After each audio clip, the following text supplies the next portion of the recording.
Welcome to the Beginner Photography Podcast. Today we are taking website-worthy product photography. So let's get into it. Welcome to the Beginner Photography Podcast, a weekly podcast for those who believe that moments matter most and that a beautiful photo is more than just a sum of its settings. A show for those who want to do more with the gear they have to take better photos today. And now, your host, Raymond Hatfield. Welcome back to this episode of the Beginner Photography Podcast. As always, I am your host, Raymond Hatfield, and I'm excited to be here today for several reasons. One, this is the first podcast that I'm recording here from the new desk setup, which I was telling you about last week. And I gotta say, it's really weird to be sitting down for once and talking to people rather than standing all that time. But it's definitely a change that is going to take some getting used to, but overall, so far, I'm really enjoying the journey. But today, before we get on into the interview, I really want to give a massive thank you to little Andy for leaving the podcast a 5-star iTunes review. Little Andy says, "For years, I've said that if I had a second career, I would be a photographer. I bought a new camera and searched for a photography podcast for education and inspiration. I was so happy when I found the Beginner Photography Podcast. I love learning from the guests and Raymond, as well as participating in the photo community." Little Andy, I'm not sure who you are because these screen names are kind of crazy, but thank you so much for leaving your review. I seriously love hearing, how the podcast has helped you learn and grow with your new camera along with the Facebook group. So if you are listening and you're not part of the Facebook group already, I want to invite you to come and join the Facebook group as well. It is a very supportive community of other photographers also new in their journey, and they understand. We all understand that we're at different stages of learning photography and that there's no such thing as a bad question. We're all happy to help. So if that sounds like you and something that you want to be a part of, come join the conversation on Facebook just by simply searching Beginner Photography Podcast. Join the group. And if you want to show your support for the show, leaving an iTunes review is seriously one of the easiest and most helpful ways to do just that. But just be sure to leave your name at the end of the review so I can give you a proper thank you and not make an idiot out of myself trying to pronounce some of these screen names. So this week I'm chatting with photographer Kelly Lawson, and Kelly has kind of an interesting start in photography, but I know that many of you are actually going to relate to it, or many of you are going to feel like that's where you are and that you hope that you can get to where Kelly is. So you'll understand what I'm saying here in a second. So today she shoots products for brands and has actually released a new course all about product photography. So today she's going to tell you about some of the things that are in that course, right? She's going to tell you a lot of the tips and tricks about product photography. And at the end of the interview, I think she has a link to the course as well if you are interested in that. So as always, I save a portion of the interview focused on the business side of photography just for premium members. Now this week, premium members are in for a treat because they are going to hear how Kelly booked her first paid product shoot, how to charge for product photography when just starting out, and the one thing that she's doing to market her business this week. Really surprising, you'll be able to do it as well. And if you want to learn all about how Kelly and even past guests make money with their camera, then you can find out today by simply becoming a premium member by clicking the premium membership button at the top of the page at beginnerphotographypodcast.com. So with that, let's go ahead and get on into today's interview with Kelly Lawson. You spent 7 years getting a degree in healthcare field before giving it all up and transitioning into photography. What was it specifically about photography that kind of stole your heart away? I think that's a good question. I think about it every day. And I think it was a combination of things. So I don't think it was any one thing in particular, but it started with my desire to be creative outside of my day job. And I just thought photography was the most sensible thing. It was useful. It was something, that would bring meaning to my life, to be able to capture memories or, anything really in a beautiful way that I would treasure. So just bringing the value into my own life. But also it offered me a little window into entrepreneurship and freedom. So I think it was sort of a combination of all of those things. It started as a hobby, a desire to create beautiful imagery for myself, and then it expanded into a whole new life. I know that you have kind of several irons in the fire right now in terms of photography and also teaching and digital courses and whatnot. You mentioned there, entrepreneurship. I'm sure that's right. There you go, entrepreneurship. Was that something that you were looking for in the beginning, or do you think that that aspect of it developed after you got your hands on a camera? Yeah, that's an excellent question. I think that aspect of it developed after I got my hands on a camera. I think it was sort of inversely proportional to my job satisfaction. So, as my day job satisfaction dropped, my interest in photography and its potential grew. And then before I knew it, one thing replaced the other thing. So you got your camera, right? At some point, you're there, you're at your day job, and you're thinking, this just isn't doing it for me. I'm not enjoying this. And you decide to buy a camera. For whatever reason, there's a million reasons to decide to buy a camera. But now you got this camera in your hands and you start shooting. Did you master this thing right away, or were there some struggles early Oh, on? heck no. There were struggles. I bought the camera with my first or second paycheck. So I guess to give listeners a little context, I went to university to become an occupational therapist. I started working in that field, and for the first time I was getting a regular paycheck. And despite the fact that I could not afford to buy a beginner DSLR camera at that time, I decided I'll skip out on bills and groceries. This is important to me right now. So I found a DSLR camera on eBay for $600, which is Canadian dollars. So for you guys, that's like a couple bucks. Jeez. And I bought the camera and it came, and I was very excited. I unboxed it. I thought, this is going to change my life. I'm going to take the most beautiful photos. And everything screeched to a halt. I had no idea how to use it. I stuck it in auto, took a couple of photos that looked horrible, and then I stuck it on a shelf, and it sat there and collected dust for some time thereafter. So what was it? Obviously, you decided to skip out on bills and groceries and stuff like that. That's a pretty big decision, and one that is, not very smart for many people. So obviously the desire to have this camera was there. So even before you had the camera, what was it that drove you to photography in the first place? Yeah, I think it was really just that desire to be creative and to create beautiful imagery. And I think around that time too, like social platforms were on the rise. So we're starting to see more digital imagery into the mainstream at that point as well. So I thought, I want to be part of this. I don't want to just take a regular photo and at that time, take it to Walmart or whatever, Target or wherever, and get these photos developed. Like, I want to understand this on a deeper level. I want to be able to create photos that look like magazine covers. It doesn't seem, like that difficult to do. Anybody can do it. I can do it. I want to figure this out. And it's kind of fun even hearing myself say that now, because my work has been on magazine covers since, way back then, when I sort of had this vision in my head of what I would produce when I bought the camera. That is awesome. That is a good feeling. Yeah. Was photography or this creative outlet for you really important in your childhood growing up, or was there something that sparked this?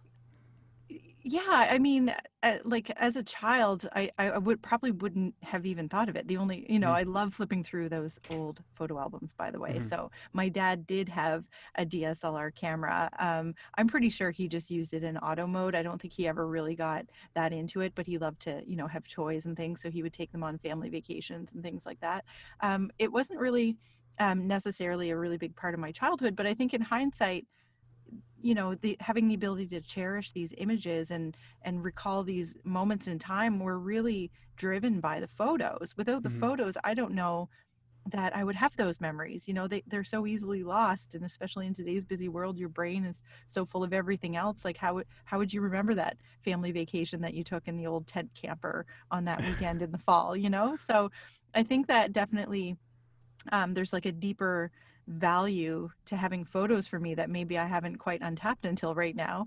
But for the most part, even through university, I wasn't the photo taker. I had a close friend who loved to take photos. She had one of those little point and shoot digital cameras that she took with her everywhere. She would get the photos printed in triplicate and share them with us. So even in those days, I was pretty unaware of any desire for photography. And that would have been in my early 20s. Not to like age myself here, but that would have been in my early 20s. And really, it kind of felt like it was covered by someone else and I didn't need to do it. So I enjoyed having the Interesting. photos. Yeah. But I think at that point, too, I was just really focused on schoolwork and, trying to make sure I wasn't wasting my tuition dollars and, just that kind of thing. So it wasn't until I got into that full-time career that I really thought like, okay, this is something I want to try. So when you got that camera and you're like, okay, here we go. I'm going to start taking these magazine quality images. This is going to be great. I've seen all the, photos online. Here we go. And you take those first few hundred or those first few thousand photos and they're garbage, right? Like we all start off just taking garbage. That had to have been kind of a struggle for you to kind of deal with, as it is, I think, with everybody. So how do you think that you overcame learning the technical side of photography? Yeah, so I mean, like anybody, I'm sure, who buys a digital DSLR camera and thinks that all your problems are solved. You've got this beautiful machine now. You're just going to point it at something and click a button and, be on the next cover of GQ or whatever. None of that happened. And it was very discouraging. And I definitely had to, at that point, deal with the guilt of having skipped out on, groceries and bills to afford to buy this thing that wasn't working the way I imagined it would. And the way that I dealt with it was to put it back in the box and up on a shelf and let it sit there for a while and try to forget that I made that poor decision. And then I think it wasn't until I realized that, I just really needed an outlet. I really needed to give this another try. My job satisfaction was reducing in those years. So like I said, it seemed to be inversely proportional in that respect. So I reached back out for it. So I bought it in 2006 and it sat there for 2 years collecting dust.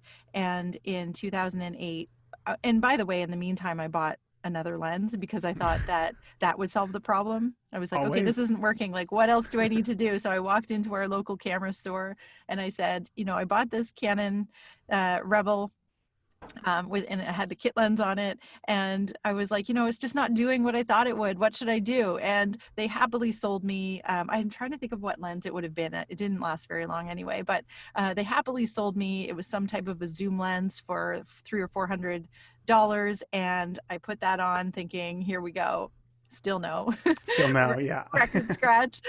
So it's all of that stuff sat on a shelf for 2 full years before I realized like, okay, there's got to be some other way. And that's when I took, it was a night class in 2008 to try and understand it a bit more. And in hindsight, I'm not a great student in that context. I really kind of need to figure things out on my own, but I really just needed some confidence to know, like, you can figure this out. Like Marie Forleo says, everything is figure outable. Like there's nothing wrong with your brain. You're going to figure this out. I needed that confidence. And I think as soon as I turned the corner and realized, like, I got this, I can figure this out. It might take me a little while. It might take me a year or two, but I just got to stick with it. And I just started to really take photos, fiddle with the settings, take another photo, change the settings again, take another photo.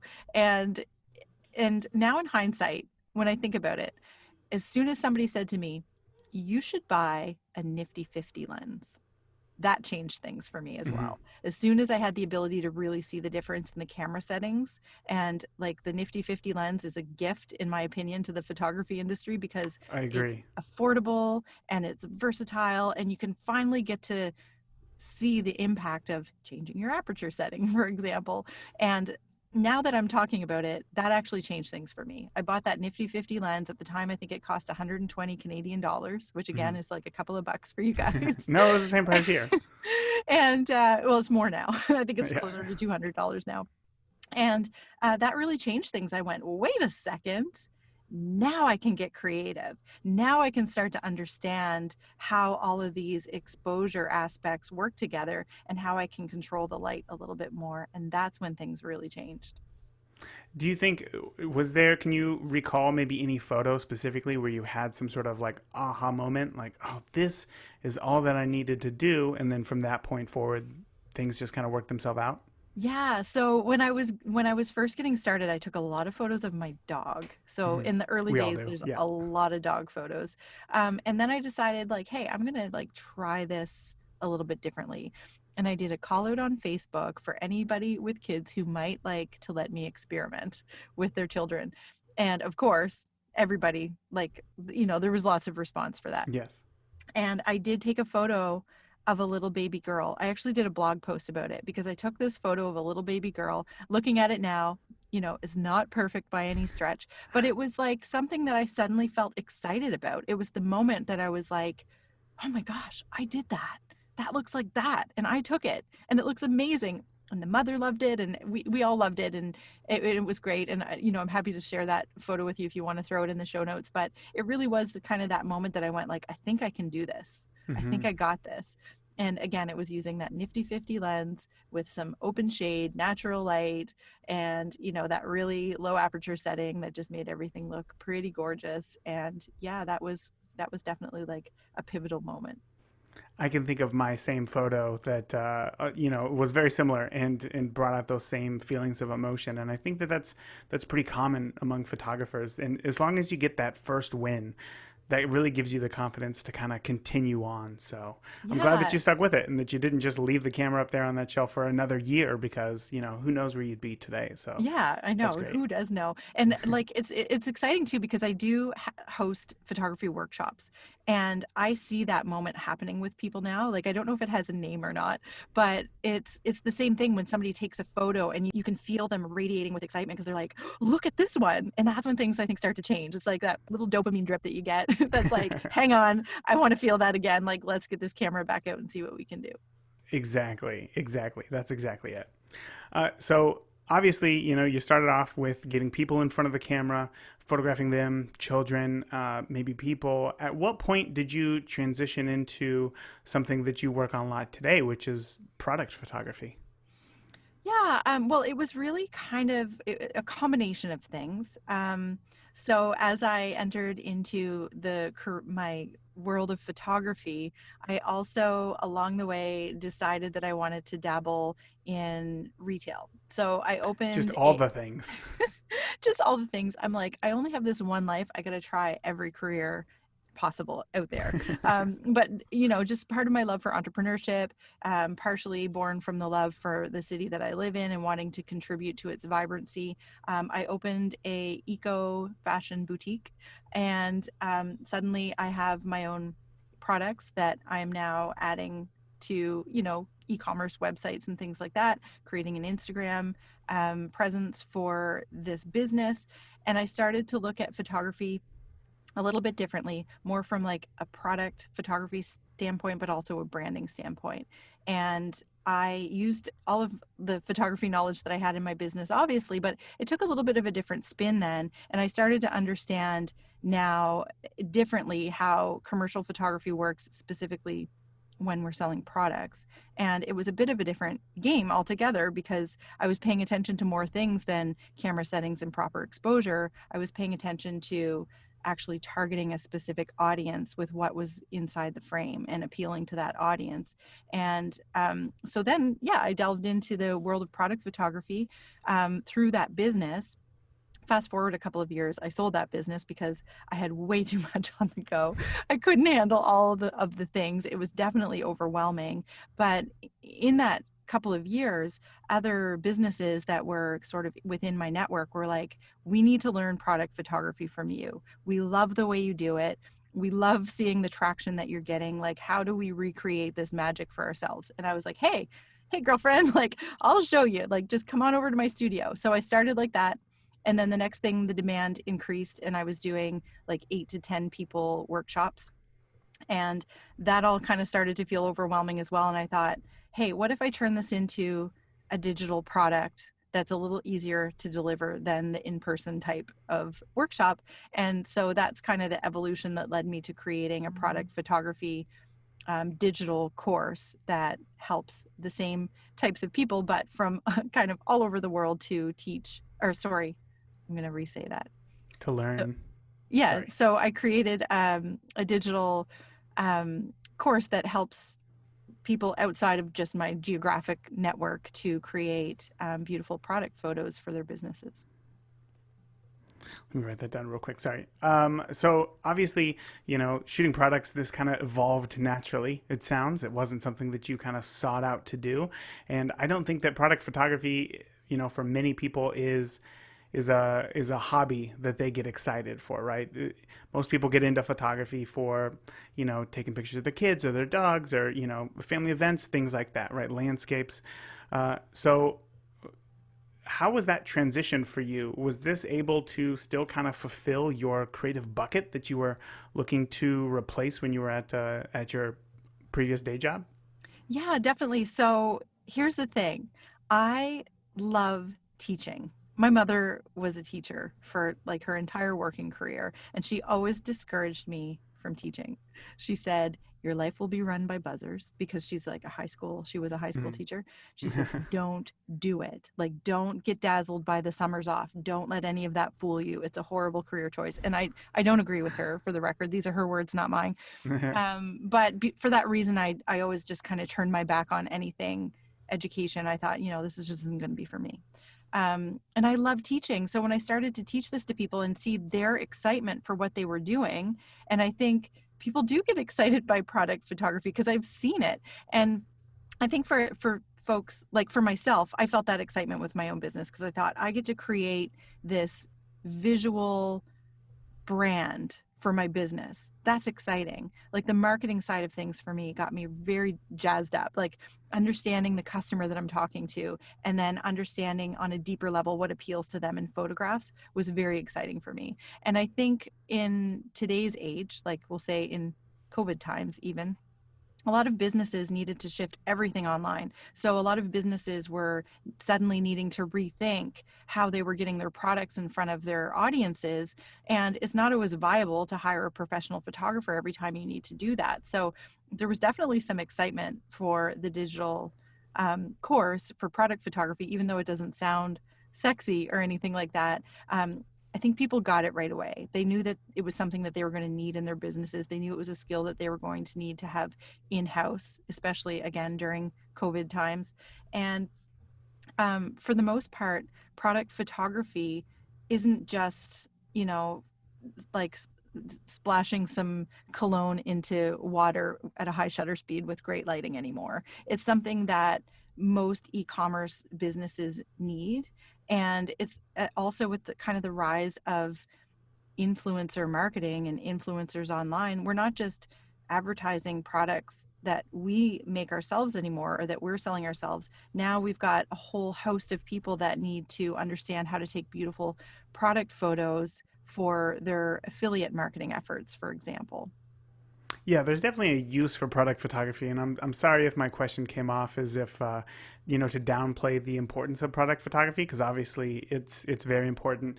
I guess just that early on, I'm not sure many people like go out and get excited to buy their first DSLR Yeah. specifically to take pictures of maybe some handmade jewelry and stuff like that. But I definitely see the use for it for sure. So when it came to your store and taking photos of the products that you actually had, can you maybe just give me an example of something that you would have photographed? Oh gosh. So we had everything from when we started the store, I should say, because things evolved a little bit over the years. But my original vision was we're going to have eco-conscious, like ethical fashion products. So by nature of what that is, it tended to be like independent fashion vendors, so independent makers. So basically you could trace back like a degree or two of separation to the person who actually made the products that I was Hmm. selling. So yes, they were fat, like some of them were clothing, but then there was also apothecary. So, you know, like beauty products, I guess I'll call them, um, and then things like candles, stationery. Gosh, let me think. Water bottles, coffee cups, basically anything. I mean, what I started by thinking about my customer. So anybody who's a marketing geek would be like, yes, of course. So basically, I thought of my customer as, a 35-year-old new mom, sort of middle income, and what things would she get excited about if she walked into a boutique, and that's what I filled it with. Okay, I could definitely see my wife getting excited about some candles and coffee cups, especially with fall here now. She Yeah. loves nothing more than a nice warm coffee cup. Yeah. So let's go ahead and use that as an example. If you are given a coffee cup, right? You show up to work, hey, look, here's a coffee cup, and now you have to take photos of it. Where do you start? What's the first thing that you even think of before you take your first photo? Yeah. So a couple of things. And because I like to geek out on marketing a little bit, the thing that I always like to say first is like, and this is in the world of commercial photography, you're taking a photo to appeal to someone else, right? Not just yourself. So the first thing that I always like to say is like, who is this photo for? What do they care about? What would appeal to them? What would grab their eye? The more that you can be inside your customer's head, the more that you're going to have all of these answers. So this kind of goes away a little bit from traditional photography in the sense that it's like we're not necessarily focusing on a perfect exposure here. We're Hmm. focusing on what the person that you want to attract with your photo cares to see. So Mm. in some cases that might mean maybe it's a little overexposed because she likes something that's bright and colorful, or maybe it's something that's a little underexposed or dark because that's more appealing to the person that you're trying to attract. So it sort of wipes away the traditional rules of photography in that sense, and it goes more to what does that person want to see, what would light them up, what would get them excited if they saw it. So Okay. yeah. That makes sense. That makes sense. I'm just trying to think of if somebody was listening, and they had a coffee cup at home that they love and they want to take their first photo of it. What's probably the first thing that you would tell them to?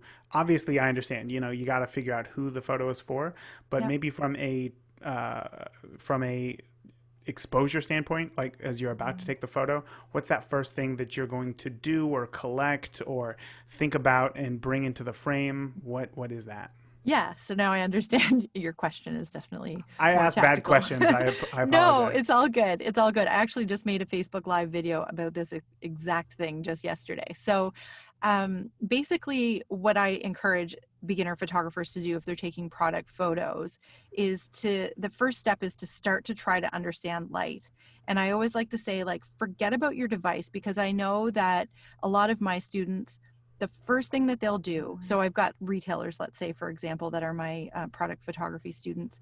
The first thing that they'll do is take a photo and go, this looks awful. And then they go to Google and say, how do I take better product photos? Hmm. And then Google does a really nice job of showing them Amazon light boxes and all these gadgets that you can buy. And I'm guilty of the same thing. I went to the camera store and bought a $300 lens that was completely useless to me. Hmm. When what I didn't realize is that what I really need to do is understand light, and then I need to understand how to control it through my camera settings. And those two things, I ignored, my students ignored, they end up spending money unnecessarily. And so the first thing I say is, like, you've got to understand light. Look around you, start to look at how it behaves. Hold your hand underneath like the light in your house, your overhead light, and see what that does to your skin tones. Like, look at the shadows, start trying to understand the light. And once you start to pay closer attention to light, things are going to change for you. And I think that, again, is one of those less sexy photography topics that gets overlooked really quickly in the early days, because it's really the most important thing. Like, that's what we should be talking about all the time, in my opinion. And so from there they say, okay, great, but now what? And so I say, well, okay, to get started, let's start with natural light. That one's easy. You don't need to buy anything. It's available all around you. And it's actually my favorite light source. And it's what I learned from, and it's a really beautiful light source. It's going to keep your whites true to what they are, your colors true to what they are. So let's start looking at natural light. And there's a couple of different ways to look. I mean, there's a million different ways to look at it, but just at the rudimentary level, I say, let's look at indoor natural light. So let's look for your biggest window that you have in your house or in your workspace, in your retail shop, wherever it is. Ideally, if it's north facing, that's great. If not, let's look for that biggest light source, and let's look at the type of lighting that's coming from there. And also there's the option of open shade, which you can go outside and take photos next to a big building, for example. Anywhere you can find a big patch of open shade. So it's not going to work if it's like high noon and the sun is directly over your head, but pay attention to where that open shade is near you, near your workplace, because that's also going to be a really great spot to start taking product photos. And so that's where we start. And from there, I say, okay, let's try to understand what that light looks like at any given time of the day. So you've got some natural light, like let's just say you've got some natural light coming in, a nice big display window in your retail shop. Let's pay attention to what that looks like at 8 o'clock in the morning, and then every hour on the hour from there, so that you can start to see what that looks like and where the shadows are falling and when you get direct sunlight and when you don't get direct sunlight. And that's kind of step one, is really just looking at the light around you and what you have available. And what I always remind my students of at that time too is, notice I didn't say anything about your device. We didn't even talk about that yet. Because in my opinion, you can take a really great looking photo using your smartphone. It's fine. Like sometimes that just makes more sense for your workflow than getting out your DSLR camera and going through all of those phases. That's fine. Let's understand the light. Let's just start there. So that's step one. And then step two is, okay, now we're going to position your product in a way that would appeal to your target demographic. But let's say that that's too much to consider right now. Let's position your product in a way that you know will flatter it and make it look good. So again, then a lot of times we end up, hopping over to Walmart or Target or Staples, or I don't know what department stores you guys have there. And We to have buy, all those. you have all those. Okay, good. And to buy some white, we call it Bristol board, but white cardstock or white foam core instead of a light box. Because the other thing is that one of my students who owns a shoe store, she bought a light box to take better photos. They didn't look better, and she wouldn't mind me saying that. I'm happy to share with you the results that she got from taking those product photos to put in your show notes as well, because she was a little bit dazzled and fooled by getting an Amazon light box that didn't work for her. And furthermore, she had boots and things like that didn't even fit inside of it. Oh, So no. so that didn't work at all for her. So using things like foam core, they cost you about 50 cents, I think, at the department store, and it works every bit as good. And you can customize the size of it. You can create a sweep, which would be to take that cardstock and just secure it from one side to the other so that you don't see the seam in the background.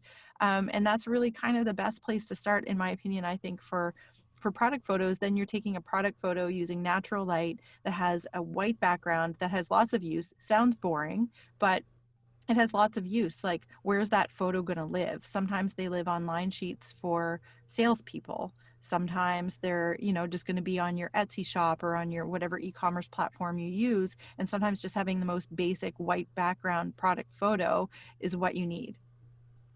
I'm going to have to try that out. I don't think I've ever tried a white seamless backdrop photo for anything, but that sounds like fun. It's always, I feel like that's, like you said, I mean, that's kind of step one. Like, that's where you should start before adding in more feeling or more, I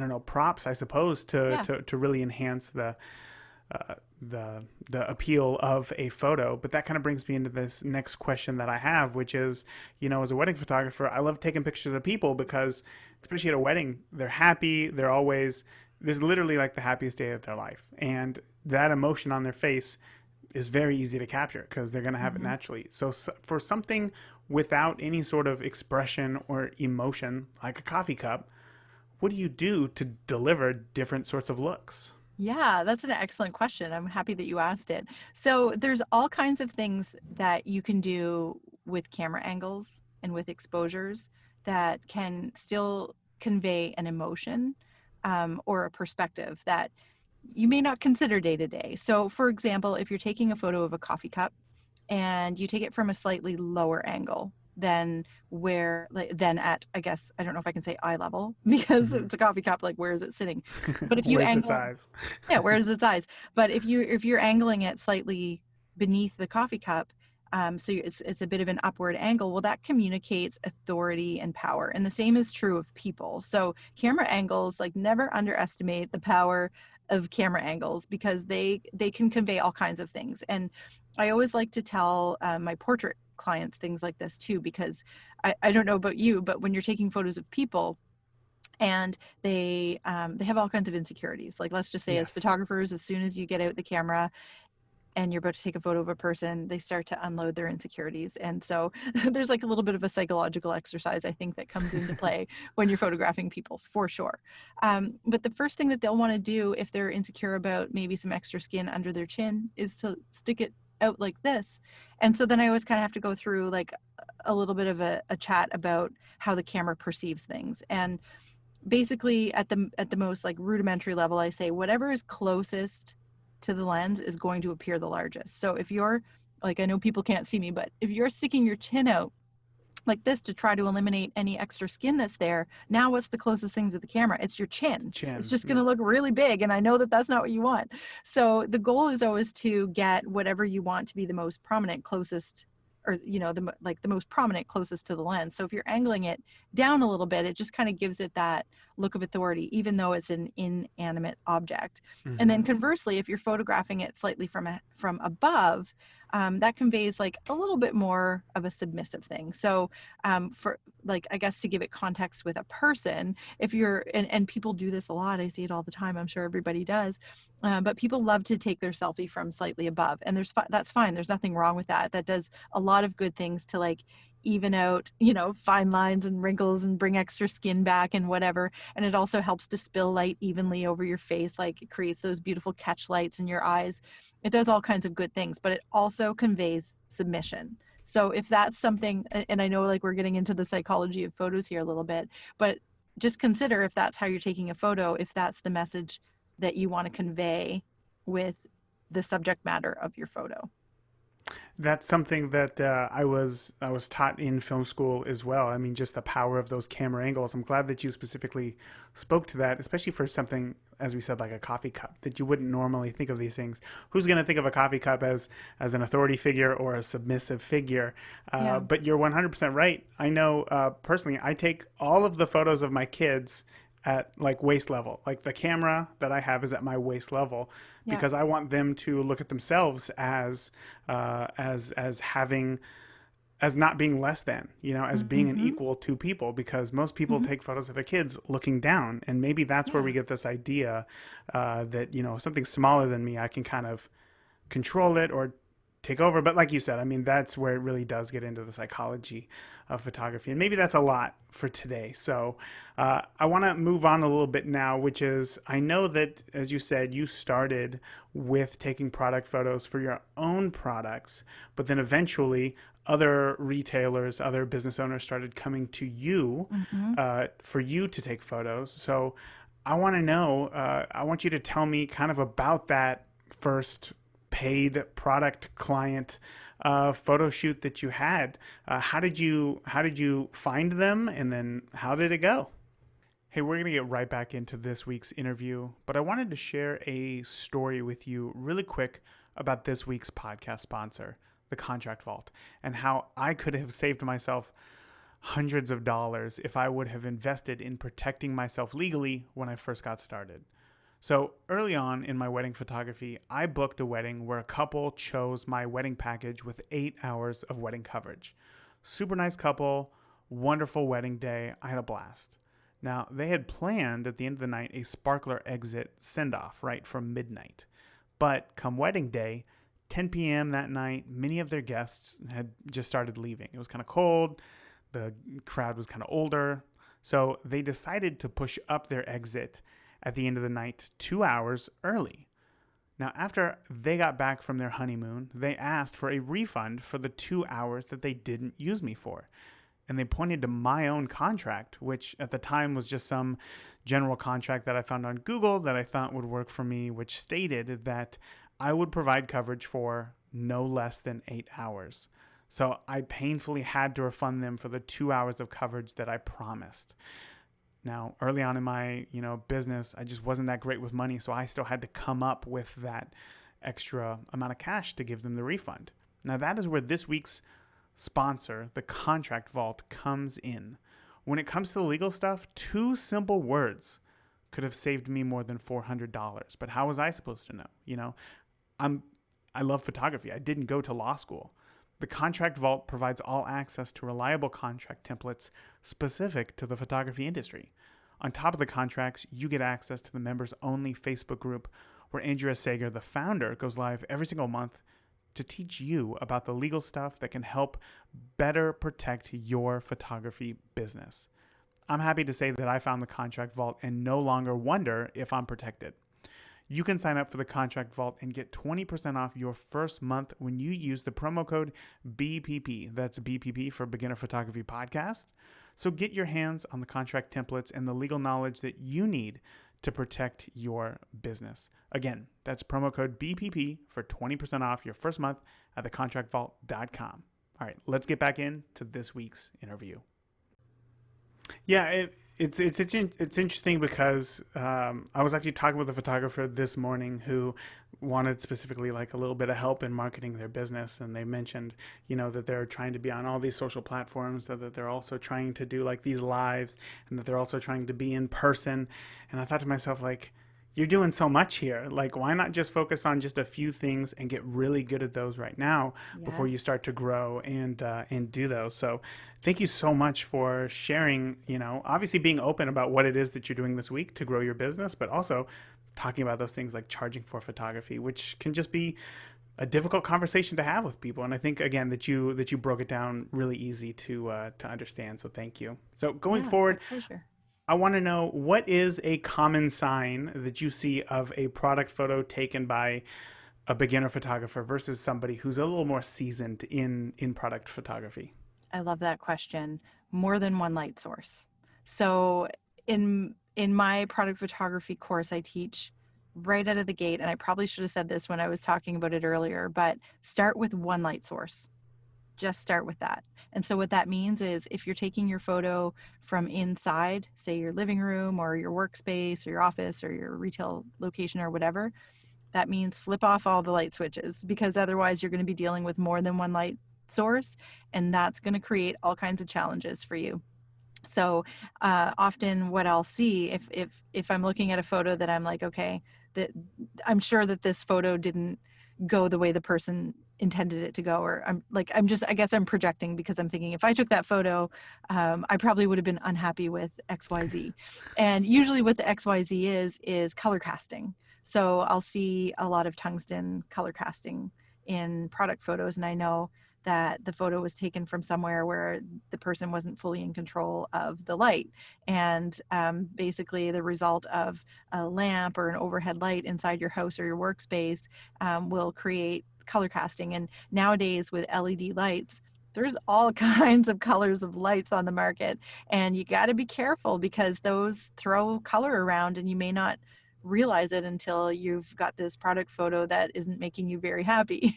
So I guess that's probably the number one indicator, I would say, that someone is maybe needing a little help with their product photos. The other thing that I hear a lot from my students, the way that they'll say it is, I can't get a crisp photo. I can't get a sharp, crisp, clear photo. What am I doing wrong? And so, I mean, there's any millions of things that could be going wrong, but often it's because you're not steadying your device. Mm-hmm. So any bit of movement, even the movement that comes from, if it's a smartphone, for example, even the movement that comes from hitting that little round circle at the bottom to take the photo can create some motion blur. So usually I'll say, like, just find a way to steady your device. It doesn't have to be fancy. And that's like another thing, I guess, like what's the word I'm looking for? Like a mantra that I live by. Like, it doesn't have to be fancy. You don't need a high-end tripod. You can make a tripod out of Lego pieces if you need to. That would be awesome. Right? I've seen it done. Like, it's like, why not? It's like, if you've got kids, you've got Lego probably. So like, you don't have to be spending money on things, I guess, is kind of my, where I like, that's what I like to reinforce. Like, until you understand what you're spending money on fully, don't spend the money on it. And I guess maybe that's part of like my entrepreneurial perspective coming in, is like, if you don't need to make an expense out of something, don't. And so if the goal is to steady your device, think about how you can do that without buying a tripod. Be creative. It'll save you some money, and it might be fun. And so maybe that's just, like steadying it on a surface. Maybe you need to get down on one knee and put your elbow on your knee to steady it, whatever that is. Figure it out. You don't need to spend money. So spend as little money as possible, make it as easy as possible, and just use one light. Yeah, use one light, steady Easy. your device. Easy peasy. Okay. Going even a little bit deeper than that, obviously, which is, what are some common signs of an amateur photographer? Going, I guess, the other way, not deeper, but what is just some common bad information that you hear being taught to new photographers? Yeah, I also love that question, and it goes right back to the Amazon box and the gadgets. Like, you don't need those things. You need to understand light and how to control it. It all comes back to that. Understand how to control light and understand what it looks like and look at it all around you. So if the advice is to buy something to fix the problem, I would still dig a little deeper than that personally, before I bought the thing to fix the problem. Because in my experience as an early photographer, buying the thing to fix the problem won't fix the problem. Mm-hmm. You first need to understand what's causing the problem. And almost always in photography, it's almost always going to go back to your ability to understand and control light. Would you agree with that? Yeah, I mean, you're absolutely right. That's all that kind of photography is. So if you can get that under control, everything else is just kind of extra at that point. So that's good. Kelly, I know that we're getting to the end of our time here, and I really don't think that there's a better way to end it than that. So I want to say thank you, obviously, for sharing everything that you did today. But before I let you go, can you share with the listeners where they can find you and keep up with you online?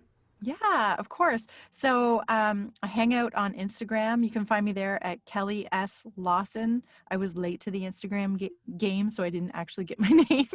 Kelly So Lawson Kelly got it. S. Lawson. And I have a website, kellylawson.ca. Also, I have a free product photography masterclass where I teach the form.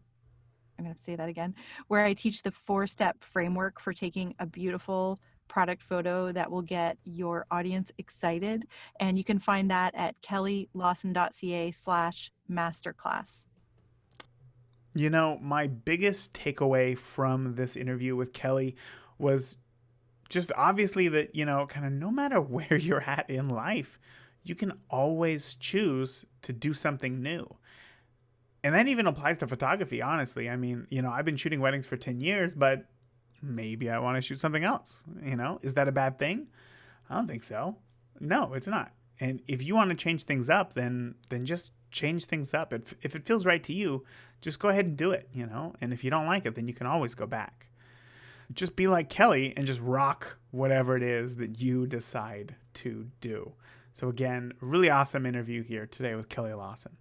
So that is it for this episode, and do not forget to do your business a favor. Check out the Contract Vault. You will find all of the photography contracts that you need right at your fingertips. That's www.thecontractvault.com, and then you can even use promo code BPP for 20% off your first month. That's code BPP for Beginner Photography Podcast. You're listening to this right now. So until next week, I want you to make do. Seriously, I want you to make more. I want you to do more, and I want you to make do with the gear that you got, because I promise you, it's better than you think. All right, talk to you then. Thank you for listening to the Beginner Photography Podcast. If you enjoy the show, consider leaving a review in iTunes. Keep shooting, and we'll see you next week.